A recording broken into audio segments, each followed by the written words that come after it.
For it to say Oh, something. there it goes. Well, Jason, thanks so much for joining me.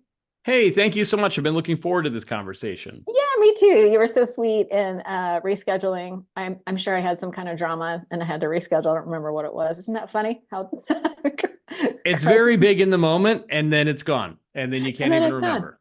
I was Yeah. like, why? What happened? Anyway, here we are. And I'm so happy to be talking to you. We are going to talk about your book, Getting Past Your Past, How Facing Broken Places Leads to True Connection. And man, as soon as you told me the tagline, I was like, of course. But it's not easy to wrestle with those broken places. So I'll be very curious to hear your methodologies and practices, things that we can do to sort of wrestle with those things and really start creating the lives that we love, creating the connections and having the life experiences that we want. But I like to play a little game called the lightning round at the very beginning, just to kind of front load the episode with some resources. When you first started your recovery journey, let's say, was there any books that really spoke to you that helped you in the beginning? Yeah. One that really impacted me that I actually recommend a lot would be The Four Agreements by Yeah, Don Miguel Ruiz. yeah, One of my favorites. I think also that and Man's Search for Meaning by Viktor Frankl. Both were books that were super impactful for me. yeah. Man, the Four Agreements. Which one do you have one that you wrestle with the most? Oh, probably the not taking things personally. Oh, that's Um, mine. That's what I was yeah, going to it's say. all personal. It's everything is about me and it's always personal. So I've All had to me, all the really time. wrestle. Just like I'm sure that has something to do with me. And that's, joking aside, like that comes out of our woundedness as children, right? Because that's Yeah. how children view the world is if something bad happens, a child, sure, they had something to do with it. And so if we have some of these long-term wounds, we can have this belief that if something bad happens, it's my fault. And as an adult, we kind of laugh and say, like, well, that's silly. But I think as kids, sometimes we really have felt that growing up, and we really have felt like it's something that we did or didn't do. As a therapist, would you say that we have these experiences where something happens, like my parents divorced, and I took it personally. I decided that if I had only been good enough, that they wouldn't have separated, dad wouldn't have left. And then it becomes a story about who I am. It's assigning a moral meaning. It's like I'm bad. Right. And I feel like a lot of people sort of have that root cause belief of I'm bad. Is that something that you see a lot when you're working with people to overcome their past? No, I've actually never heard that one before. And working with all Stop kind it. like you're the first. Oh, this is I such a mean, I'm surprising so day. unique. This is very interesting. No, I mean, so many of us have that because again, as kids, like we don't have a lot of ability to have insight and awareness. And so we're just making it up as we go. Yeah. And if it's always about us, then if something bad happens, it's often about something we didn't do or a deficiency that we have. And so if the thing is bad enough that happens, we internalize that something is fundamentally wrong with us. And Mm, when we do that, we adopt that as kind of a core belief about who we are. And what's interesting is the people who do things like that and they interpret that belief about themselves usually end up being highly successful people. And the reason is they're trying to outwork what they think is yeah. a problem that they have. And so they work harder than other people, they're more driven, they're all these things, but they struggle all the time to be content. And they say, well, Right. why am I not content? And it's because what fuels us can fool us, right? So what fuels us is a belief I have to perform or do to be okay, but it can fool us into thinking if I work hard enough, I will be, when it's just not true. I feel like this is going to turn into a therapy session for Arlena. I did start billing. So I will just Oh, send okay, you an good. invoice in the mail. It'll be great. Man, that is, I mean, you are telling my story, and when the man search for meaning, it kind of ties in because, our brains are like these meaning making machines. It's like, why? Why did this happen? Like, why am I an alcoholic? Why did I suffer with addiction? Like, why? It's like, what are but it's easy to get lost in that, the whole analysis paralysis or victimhood thing.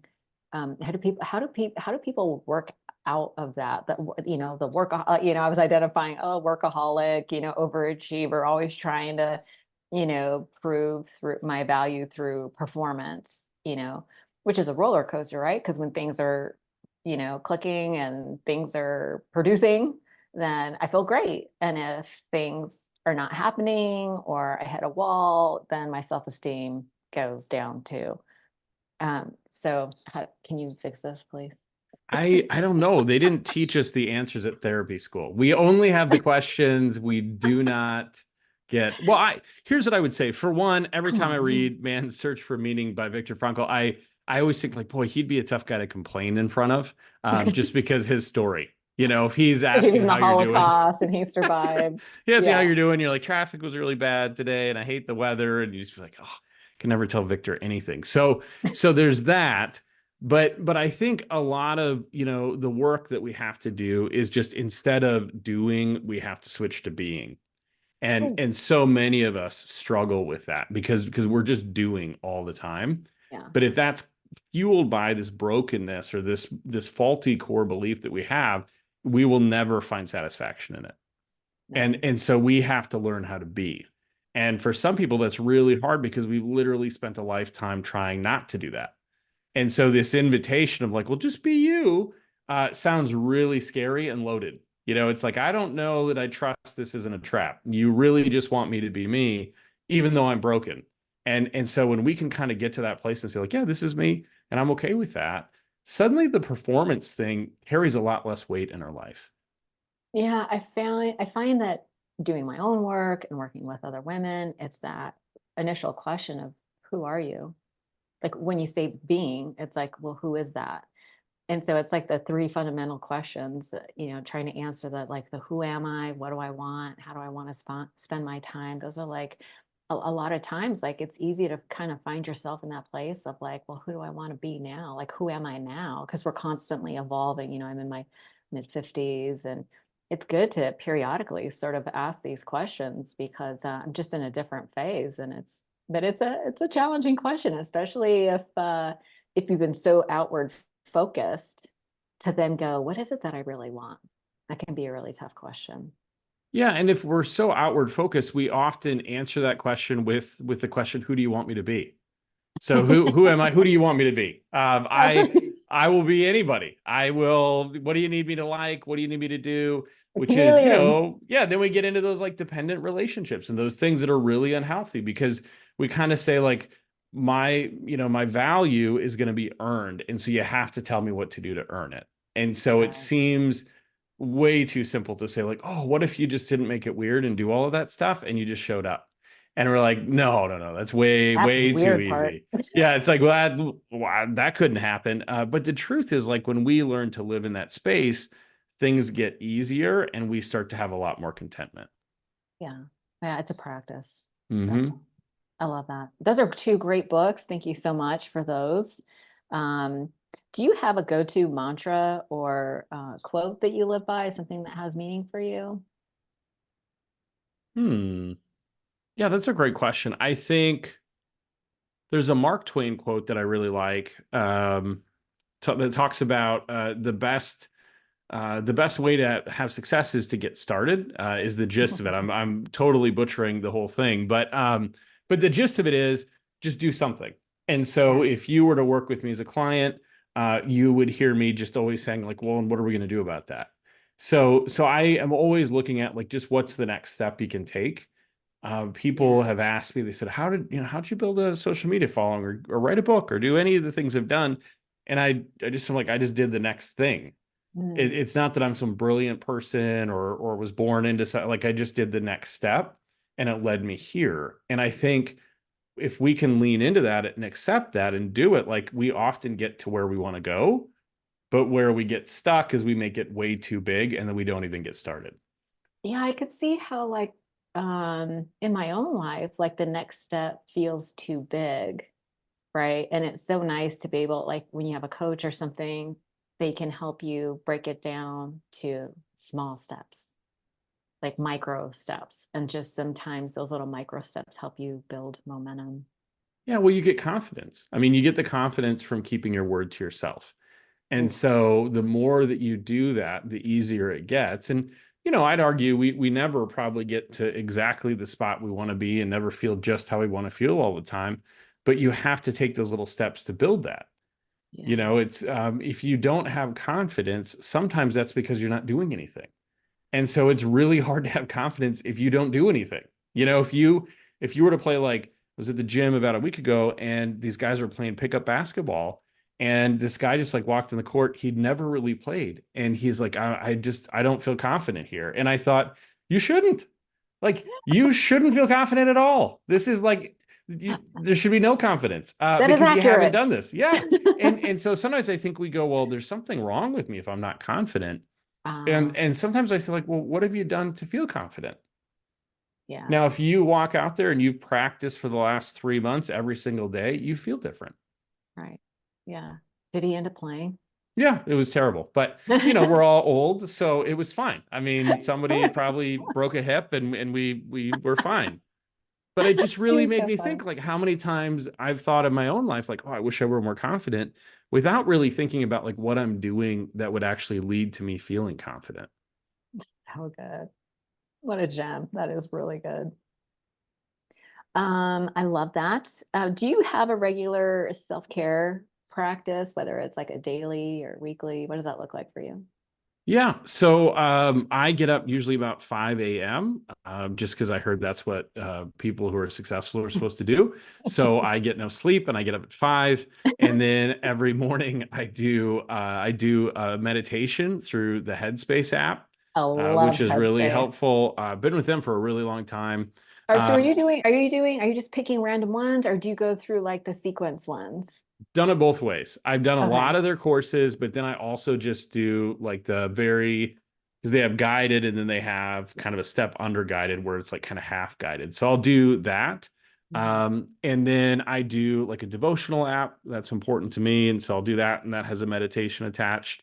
And then I do kettlebell swings because I think if you're already up that early, you should make yourself miserable by swinging a kettlebell. And so I like to do that. I like to do that, but it kind of gets me moving around and thinking a little bit and just kind of being in the moment. So I find when I do that, I have better days. Hey, I didn't know that you were a part-time comedian. Yeah, I'm working Yeah, on it. I'm this is working on my hilarious. routine. Yeah, This I'm is working good. I on it. like it. I like it. Tell me about your devotional app. Is that spiritual based or religious based or what Yeah, is so it's religious. It's Glorify is what it's called. And they walk you through like a passage and then an interpretation, and then there's like a 5 minute meditation. it? And they've been around for a while now. And there's a guy that walks through it, and he is British, and Andy from Headspace is British, and so I'm just trying to keep a theme going. And so They that's sound how I start the smarter. day. Yeah, they Yeah, just they I'm sound like, these people know what they're doing. I should yeah. really listen. Yes, They sound really smart. they sound really smart. I love that. And I love the idea of doing something that sucks in the morning. That's kind of are you familiar with David Goggins at all? I am. Yeah. I've read his book. I learned some new swear words, which was awesome. That was very helpful Nice. to me. Yeah. But he's like a guy that really gets that, is the Yeah. more hard things you do, the more hard things you do, and Yeah. it just builds. So I love that. Check it out. I just learned something. I don't know if you've ever listened to the Andrew Huberman show. He's a Yeah. nurse. Yeah. So he just had Goggins on, and they were talking about how when you do something that you don't like, that's difficult for you, that you ever, there's like an actual part of your brain that gets larger that helps you to do things that are harder. So Hmm. as you continue to do things, because even I'm sure even the kettlebells at some point becomes routine and it doesn't suck as much as it used to.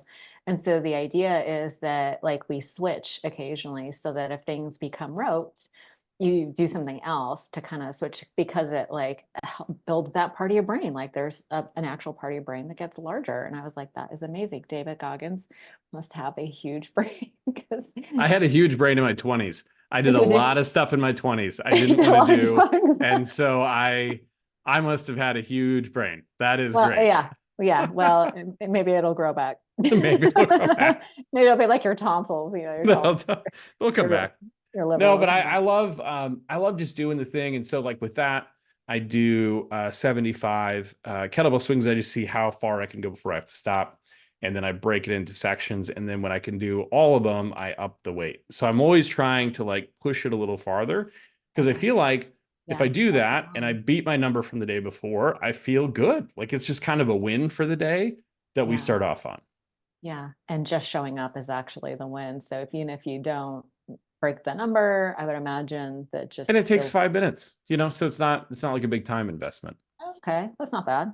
Yeah. Looking back, I mean, you've come a long way. We're going to get into your story. What would you tell your younger self that was just starting to get sober? Yeah, I think kind of like we talked about actually is just to take small steps, Mm. and that the people that you walk those steps out with will matter more than you think. Yeah, no kidding. Yeah, because I think it's so tempting to just think like it's all on us, so we have to do that, and if we do all the right things, we'll get to the right place. And the truth is, I mean, sure, that has a big role in it, but our community matters just as much. And Yeah. so if you're trying to walk out the right steps in the wrong community, you're going to have a heck of a time. Yeah, no kidding. Well, let's talk a little bit about how we got here. I'm always curious about, the beginning, like family of origin, childhood stuff, because I feel like that sets the stage, like we were talking about earlier, these misconceptions that we get when we're younger, these maybe limiting beliefs about who we are, our worth, our capabilities in the world. Maybe you can just share a little bit about how things started for you and how we got here. Yeah, so things started great. I would say they were awesome. I was born into just like a middle class family in South Dakota, and so we had all the things. I was the first kid on my street to have a Nintendo, so I think that's pretty awesome. And then, so things were awesome. I was like 8 years old and already destined to become a therapist because I was journaling at age 8 in my little corduroy pants and Bass Weejuns. So I was definitely destined for Did this you have work. like sold patches on your elbows I and sleeves? Yeah. totally did. And I still do. And I love it. And I'm not sorry about it. It's just Yeah. me. I've It's always been a fine. 70-year-old man. And so I journaled, I want to be a therapist and I want to write a book and I want to have a practice. And so it was seeming like everything was going to be great. And then literally within months, my parents divorced. And Oh, they didn't divorce in like the nice, hey, it didn't work out sort of way, but it was sort of like the scorched earth, we hate each other's guts sort of way. And oh, so we went from like this very idyllic childhood to then moving. I think we moved maybe 15 times after my parents' divorce. So we went to like this really chaotic, volatile, there's lots of moving, there's addiction, there's trauma, abuse, all those things. And it just kind of felt like, wow, I didn't see that coming. And so got out of high school and I did the thing that every angry teen does, where I just said, like, I'm never doing this. I'm never coming back. This is so bad. And then also did like lots of teens do and just simply recreated the system on my own. So I'm mm. like, I'm never doing this. And then I went to college and then started drinking a bunch, doing all the wrong stuff and dropped out. And so really within like a couple of years, I had replicated the very thing I was running from. Why do we do that? That is so bizarre. It's because it's what we know. It's just like we don't think outside of what we have grown up with. And that's not to say like, oh, you should blame your parents for everything, but it's just to say like we're getting an education in our childhood about how the world works. And if we get one that we don't like, it's a real challenge because we have to learn something new. Otherwise, we'll replicate it. So this idea of blaming parents seems to come up a lot because there is a need to, you know, um, hold someone responsible, right? Like we have this need for validation. It's like I was really hurt by, you mentioned addiction. Do you who was wrestling with your addiction? Was it one of your parents or? Yeah. Yeah. So close to me. Right. So then Yeah. we go from like, it's great. And then some alcoholism and addiction. And you just go, okay. Yeah. And so to your point, like, what do we do with that? Because, you don't want to blame your parents for everything. And yet sometimes bad stuff happen and people have to be accountable. Yeah, I feel like even in my own recovery, there were times when I was like, I did not feel safe growing up. You didn't validate my feelings. You did just the opposite. You used your anger to control me. I felt hurt by some things and I needed to express it and I wanted validation for it. I didn't really ever get it, but there was that need to let them know that I was hurt by their decisions or actions. But at some point, it's that idea that it's not your fault, but it's your responsibility. Hmm. So it's like, okay, I have these feelings. How do I then resolve them with or without your cooperation, right? A lot of times we're not going to get our parents' cooperation. Yeah. I think too, a lot of times we're kind of in our culture and society right now, we're definitely a proponent of therapy. And so I think there's been a shift in how we maybe would handle that conversation. But I think our parents and Mm, our parents, like that was not on their radar. In the yeah, 1980s, nobody's like, hey, how do you feel about your parenting? And like that right. wasn't a thing. And so I think it's hard. I have kids and I'm like, oh man, I hope they don't hold me responsible for anything. And yet they probably will, right? They probably will. And the A good news hundred is I've percent. got lots of friends who are therapists. I'm like, I will hook you up with somebody. But I How don't old are think your kids? I've got a 13, a 10, and an 8. And so I'm just like, I don't think you can be a parent and get out of parenting without having that. And it would You be know, kind of ridiculous to think you could. it is ridiculous. So I had a friend, I remember when I first, my oldest son, he's almost 24 now, but when he was a baby, I was so worried that I was going to ruin him. And I had a girlfriend go, Arlena, nobody escapes childhood without some issues.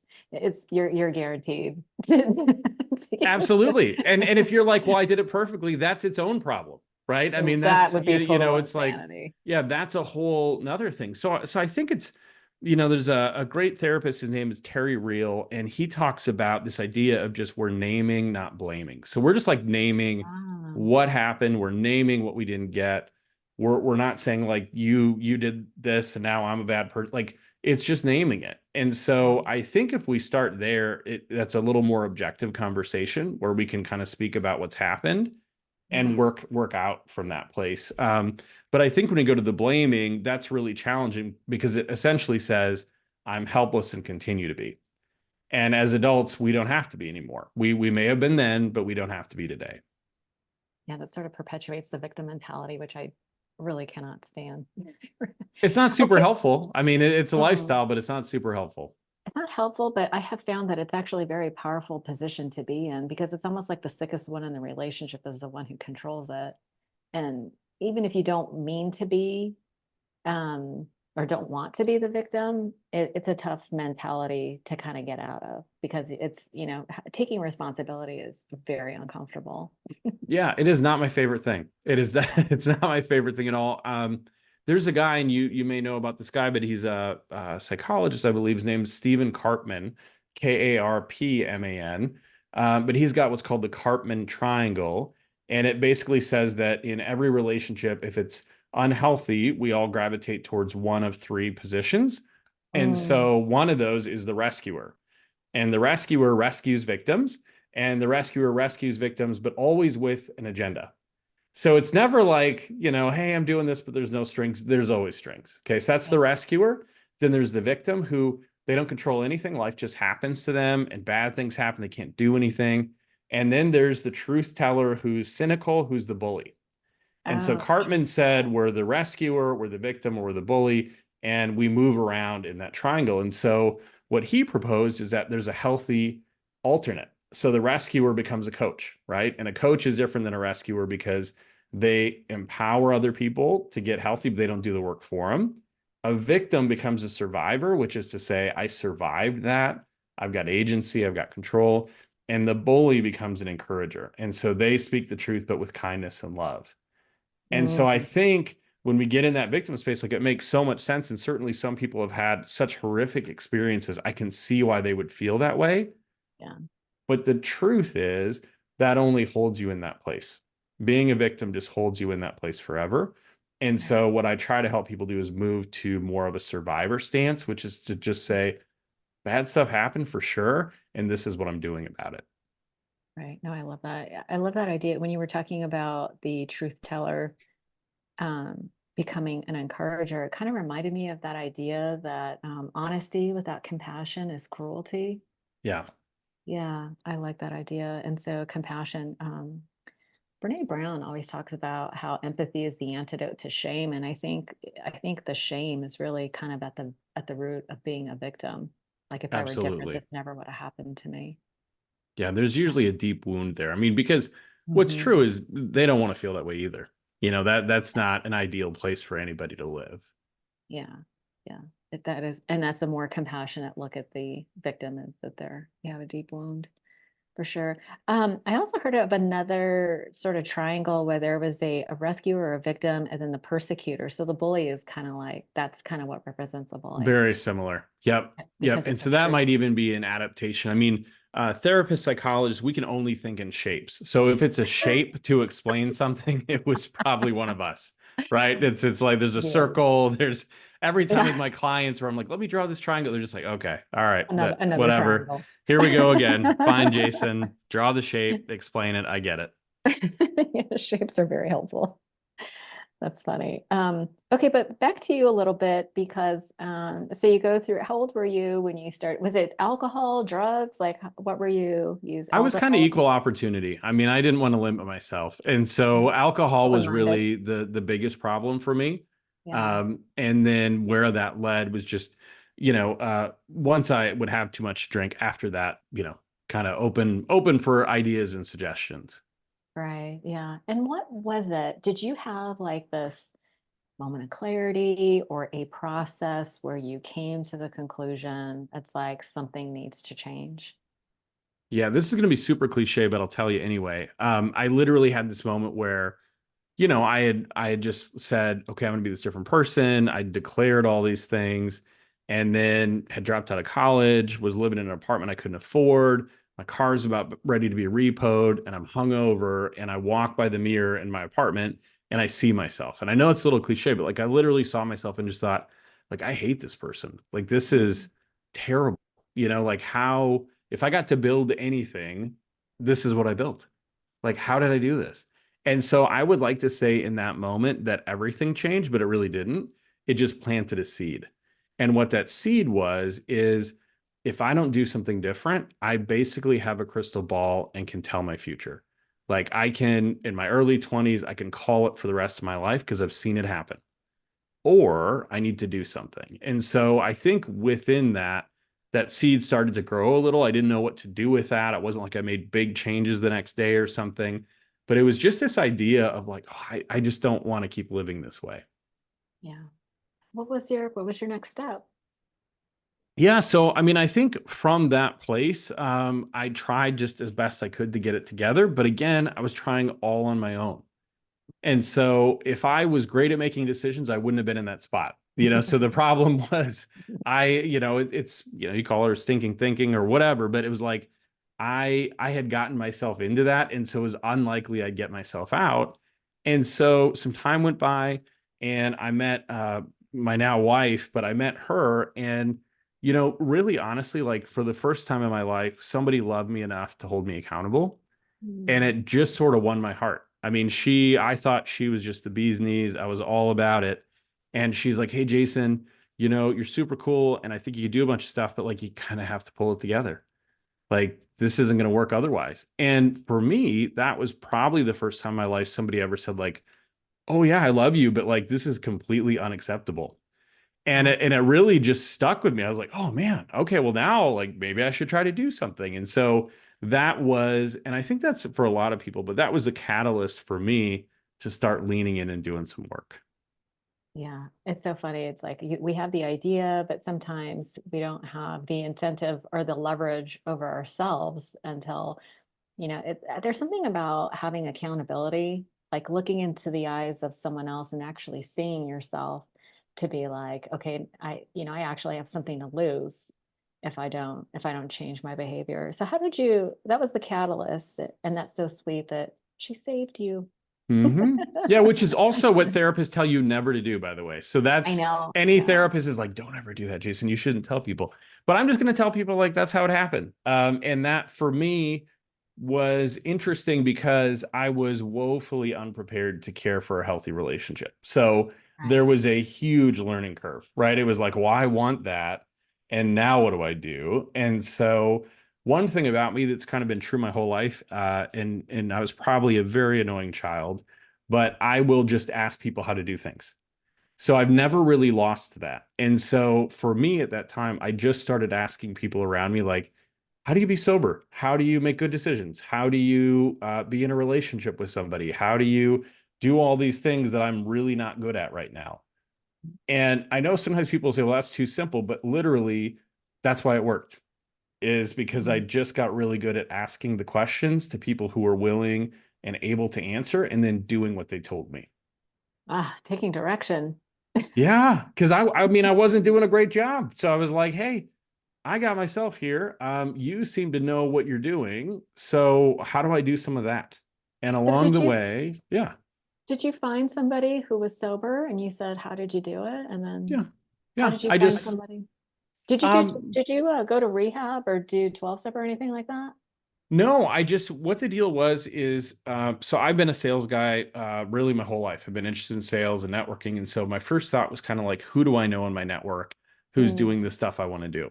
mm, And I have this idea about, so often nowadays we don't have role models. Like I see people right, all the right, time and I'm right. like, who's your role model? They're like, I don't know. And I'm like, who's your role model as a couple? And they're like, we don't have any. And like, oh, okay, well, that's kind of going to be rough. So for me, I just went like, who would I say are the people who like would know how to do this? And then Mm, I asked them. And sometimes they would say, well, here's what you do, or here's what I did. And other times they'd say, I have no clue, but you should talk to so and so. okay. And so I just kind of became a student of what do I need to do and who do I need to ask to get there. Mm, And that has just been a lifelong thing for me that I still do it today. Maybe people listening to this, I go on Instagram and I send, usually 5 to 7 messages a week to people just asking, hey, how do you do this? How am I a better podcast guest? I might ask that question to somebody. mm. Or how do I do this? Because I think if we don't know, we don't know. And there's no shame in that, but then at least ask somebody. So you found, so who was your role model for stopping all the things? Yeah, I Tell had me a a little I bit. had a couple. The one that stands out is actually a great friend today. And he's a therapist and just has been a fixture in my life, really for most of my life, although not nearly as close as we are today. But he just seemed to have this presence about him that like he didn't have all the answers, but he was kind of like me and like, well, let's figure it out. And Mm, so I just leaned into that. And that expanded my network and expanded my network. And then, as you know, pretty soon you're surrounded by a community of like-minded people trying to do the thing.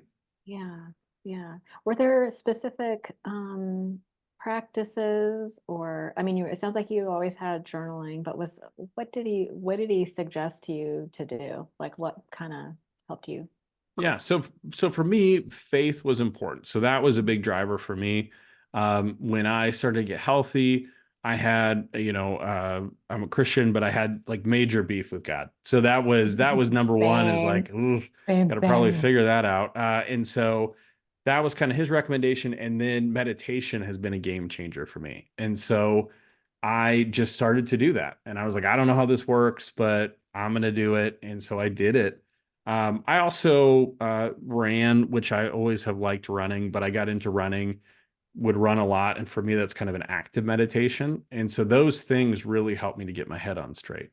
I love that. In 12 step communities, they talk about there's a lot of talk of higher power and step 11 is prayer and meditation. And there's something magical about exercise. It's like the best, best kept secret for being like an antidepressant.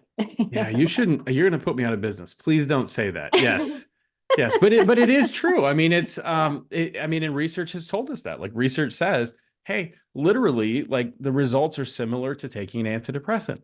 Yeah. And so I can remember going from being a guy that smoked cigarettes to running within like a 3 month period of time. And I'd be running on the bike trails and stop and think, it'd be good right now. A A cigarette would be cigarette. pretty great. Yeah.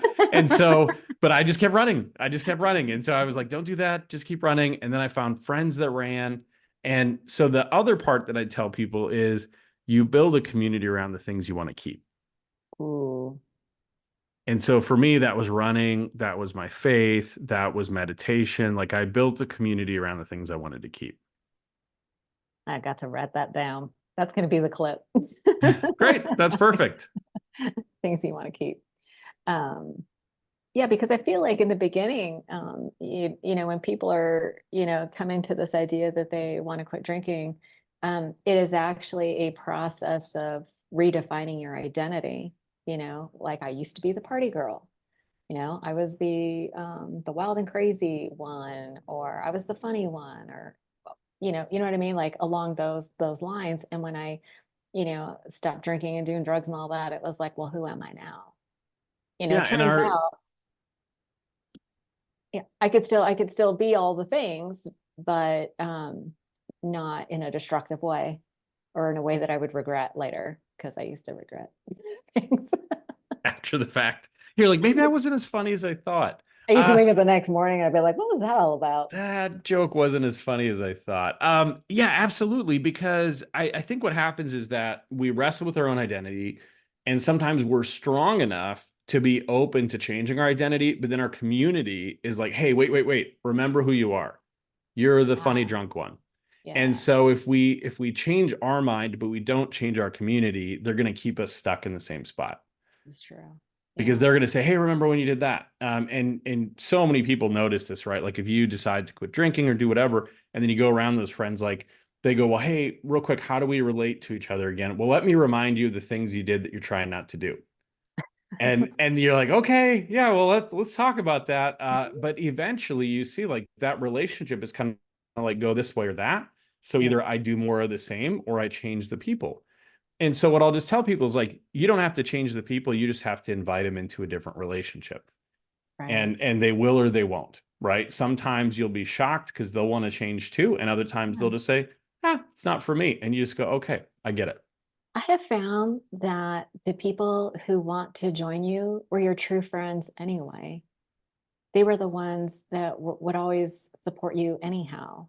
And the people who were sort of married to the bad version of you, or that's a kind of a weird way to put it, but you know what I mean? It's like the version that you don't want to be anymore.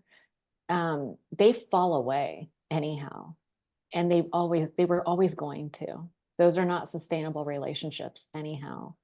So I know a lot of people are like so worried about that, but your true friends end up being the ones that would have stayed by your side through thick and thin anyway. Yeah. And they don't have to like it. Your true friends might say, like, hey, we're in it with you. We think this is weird. We don't know why you're doing it, but we love you. So we'll meet you there. So like that's Yeah. okay. Like they don't have to love what you love, but your real friends will say, okay, if it matters to you, it matters to me. The Yeah. other ones are kind of those fair weather fans, right? Where they're like, well, that team's lost a couple games in a row, and I don't like the color of the jersey anymore, so I'm switching, right? And Yeah. so those people, like that's fine, but then they're probably not going to help us get to where we want to go. Exactly. Yeah. That's really interesting. Let's talk a little bit about your book. I love the title, Get Past Your Past, because um, it feels like a lot of times, so there's this thing, dissociation, right? Like sometimes the things that we wrestle with are so ingrained in us that we don't actually realize that they are a problem, but then they show up in funny ways. Um, for me, it's like, oh, it's always like workaholism. I always thought that if you got addicted to exercise and work, you'd be rich and in great shape. Turns out, Well, sort of. I mean, sort of. There's another part to that story, but yes, sort of. Yeah, yeah. It turns out you can work for free for a lot and still be like very busy. And but that always comes back for me to this idea of, why is it difficult to receive or ask for what I'm worth? And then that always goes back to childhood. So it seems like all roads lead back to where did the origin of the wound come from? So maybe just walk me through your book a little bit and, like, why did you write it? Were you seeing things repetitively that you were like, I got to put this all in a book? How did the book come about? Yeah. So the book, the book has been since I was 8 years old, I think, is what I wanted to do. But this book specifically for me was a couple of things. I think for me, it was a little bit of a celebration of like some of where I've come from and some where I'm at. So it's like, wow, that's been my own journey, which is pretty cool. And so wanting to share about that. But the other part is when I first became a therapist, I worked a lot with people going in and coming out of prison. And I really just developed a heart for them, because it's an underserved community. It's a bunch of people who don't get a lot of breaks. And so I just loved working with them. And what I noticed is that they don't have a lot of access to mental health. Like that's not an abundant thing for them. And so as I built my practice, what's happened is I've gotten to a place where now I work more with top performers and founders and executives and celebrities and all that good stuff more than I work with people going in and out of prison. But it's been on my heart to make all of it accessible. And so I just thought, like, if I was going to think of a book or write a book for a person who's struggling, but they have $20 and a little bit of hope, what would I want to tell them? And that was the book. That was literally it. I was like, if you got $20 and a little bit of hope, I'm going to give you everything you need to take a couple steps towards something better. Yeah, it's amazing how, books I feel are so undervalued, right? Like you put all of your best thoughts and ideas into a book for $20, Yeah. And right? now I'm out. Now I've got nothing. I mean, that was literally it. I'm just empty. You are tapped out of fresh out of I ideas. got nothing to say. Not for a long time. That's it. Well, it's so interesting because everybody feels like they're unique. Their situation is unique, and it is important that we have a safe space to name it. Like you were talking about, there is such power in just naming it and having a safe person to name it too. I feel like it's really part of the important part of the healing process. Like we need each other. Like just sometimes reading a book isn't enough, but that's a great start. But let's talk a little bit about, you sent me a really nice cheat sheet, let's call it, chapter 7, feel it to heal it. So tell me a little bit about why it's so important to listen. Sometimes trying to feel it is really hard because of things like dissociation, or like I spent a lot of time in therapy talking about stuff. So I like became desensitized to it. So it was kind of harder to feel those feelings. But tell me why it's important to, like feel things like grief or sadness or loss to heal it. Yeah, because it's natural. I mean, it's a natural thing that we do, and somewhere along our path or our, getting older, we teach ourselves not to do it. Or we do that weird thing where we're going to cry and then we like hold it back and give ourselves a headache. And we're like, this is somehow better than crying now that I've got a migraine. Because we just learned like we shouldn't do that. Or maybe a parent tells us not to cry or whatever it Don't is. cry, don't cry. Yeah. Yeah, don't do this. It makes me uncomfortable. And so It makes I me think feel for us, like we then say, okay, well, if I just ignore it, then it's not there. And the truth is like, yeah, it's totally still there. And so we can either feel it or it can totally drive our behavior. yeah. And so both are uncomfortable, both have consequences in their own way, but Right. one of them leads us to the life we want, and one of them leads us to a life of coping. And Beautiful. so we need to feel those things. And I know every time I say that, clients are always like, oh, it sounds great, Jason. Yeah, I would love to take some time with you to feel my feelings. That's the most therapist thing you ever said. You and your penny loafers, I'm not interested. And yet, if you don't, how else does that come out? Because it comes Out out. sideways. It doesn't disappear. It comes out. So then look at your life and say, like, my not feeling this comes out as blank. And there is something there. Do you know where I see it? Where I notice it in myself is whenever a response is disproportionate to the situation, I go, ooh, that's not about the situation. That's old. Like I recently just had a somebody in the immediate family, the two of them like have this huge blowout and over something very minute. And it's like, whoa, oh, y'all are not going to talk because of that thing. But then because we know what we know, it's like, oh, it wasn't about that. It was about all the stuff that they've been suppressing. It's like a volcano, right? It's like you shove it down and you shove it down, and if you don't deal with it, it eventually explodes, right? And there's a lot of collateral damage in the form of people that we love, the people Absolutely. closest to us. Yeah, I call that the sunburn. So if you've ever had a sunburn, like me, I'm sunburned all the time. If I You're a little see pale. light, if I see light, You look I'm like you need actually some sunscreen. I'm sunburned right now. As a matter of fact, I'm It's getting winter. burned sitting in front of the computer. But if you've ever had a sunburn like on your shoulders and you wear a t-shirt so it's not obvious and someone touches your shoulder, you do the big thing, right? You're like, ah, that hurts so badly. And the person's like, what was that about? I just touched your shoulder. And Yeah. you're like, well, because I'm really sunburned, because that really hurts. And so Yeah. I think we do that, right? We do that in life where we go, I'll just put a t-shirt on it. I'll just put a t-shirt on it. It's just gonna be fine. And then somebody bumps into it and we have this wild reaction and they're like, what is happening? Yeah. Well, it's because they touched that spot. Yeah. I think of those as like soul bruises, right? It's like we have these interactions with people and we absorb pain but they're invisible, right? And then whenever somebody bumps up against one of those, we freak Oh, out we let them know. Yeah, we tell them. Yeah, and then I can tell you that in my own life, when I've done that, I walk away and I feel like I'm the asshole. It's like, Yeah. oh my God, I feel terrible. And so I know from years of practice that, time does not heal all wounds. The pain waits, Hmm. right? And it often comes out sideways. So it seems logical to want to deal with it head on rather than have it come out in a way where we're out of control. Yeah. Yeah, absolutely. Or we have to cope with the pain, because sometimes that's what we do instead. Yeah. So we were talking, I'm going to refer back to your book. So in chapter 11, you talk about characteristics of a safe person because there is power in vulnerability, but we don't want to be vulnerable with just anybody. Like I have learned that there were certain, like my mom, God bless her, she was a very happy person. The one thing she couldn't do was hold space for my pain. And so Mm. I learned not to bring that to her because she couldn't do it. Um, so I had to find people who were safe. And sometimes it's trial and error, but how would you guide somebody into finding a safe person that you can be vulnerable with? Yeah, you want to do that incrementally. So I think what happens a lot of time is we've been really hurt by people. We're a little cynical. And then we say, okay, Jason, fine. I'll trust somebody. I'm going to trust this person with everything. And then you just kind of word vomit. And then the person doesn't work. And you're like, see, this is why I don't do this. And so Self-fulfilling prophecy. I want you to avoid that. Let's not do that. Okay. And so instead, we just say, like, here's a couple things we could look at. Are they willing to help me? Because a lot of people can help you, but not everybody's willing. So are they willing? Do Willing they to learn. have, yeah, do they have some experience around the thing I want to Ability. ask them? Yeah. Ability Um, to help. Okay. yeah, do they have an agenda?